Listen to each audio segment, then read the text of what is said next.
අයිබෝවන් අපි කුරුළුවත්ත රොට්‍රැක් සමාජයෙන් පිරිමිගේ මානසික සෞඛ්‍යය ගැන අපි ඉතා කුඩා වැඩසටහනක් කරනවා. අපි දැන් ඉන්නේ කොළඹ. අපි බලමු මේ එදිනෙදා වැඩ කරන මිනිස්සුන්ගෙන් ඒගොල්ලන්ගේ අදහස් ගැන.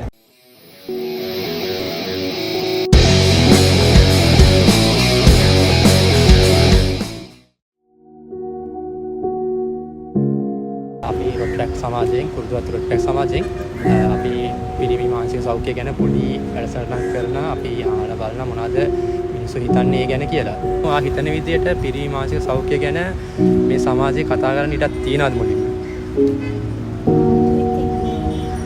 පිරිමියාගේ මානසික සෞඛ්‍ය ගැන හිතන්න ඕනේ. යනවාගේ විතරක් නෙමෙයි. සමාජයේ ඉඩක් තියෙන්න ඕනේ. පිරිමියාගේ මානසික සෞඛ්‍ය ගැන.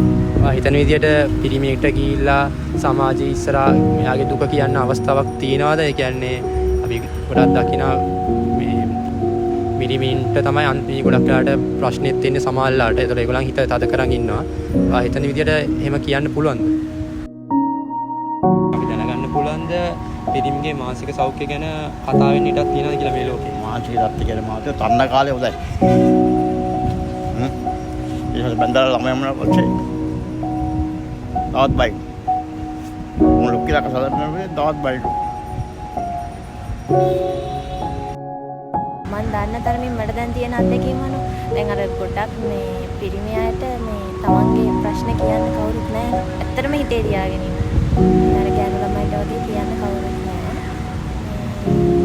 මම නම් කියන්නේ දැන් එහෙම පිරිමි ළමයින්ට තියෙන්න ඕනේ කාට හරි කියලා තමන්ගේ හිත නිදහස් කරගන්න. ලයිෆ් පාර්ට්නර්ට හරි නැත්නම් තමන්ගේ පවුලේ අයට හරි කාට හරි කියලා ප්‍රශ්න කියලා තමන්ගේ හිත නිදහස් කරගන්න. අංකල් එතකොට අපිට ඉස්සරහට යන්න මේක ලොකු ප්‍රශ්නයක්ද? ඒ කියන්නේ අපිට කතා වෙන්න දැනක් තියෙන එක. ඒ කියන්නේ අපිට දියුණු වෙන්න අපිට අපේ දුක කියන්නේ නැති වෙන විදියට තියෙන තත්ත්වය වෙන ප්‍රශ්නයක්ද?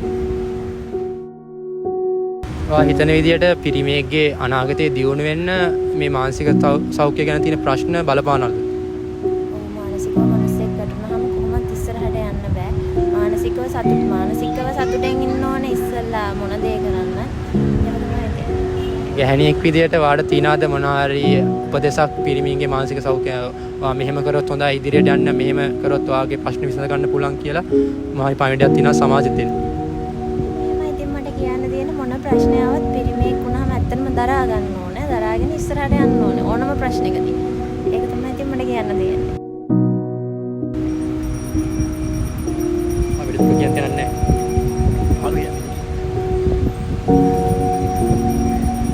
ප්‍රශ්න 1000ක් තියෙන ඒ තියාගන්න කවුරුත් නැති ඉඳලා තියෙනවා.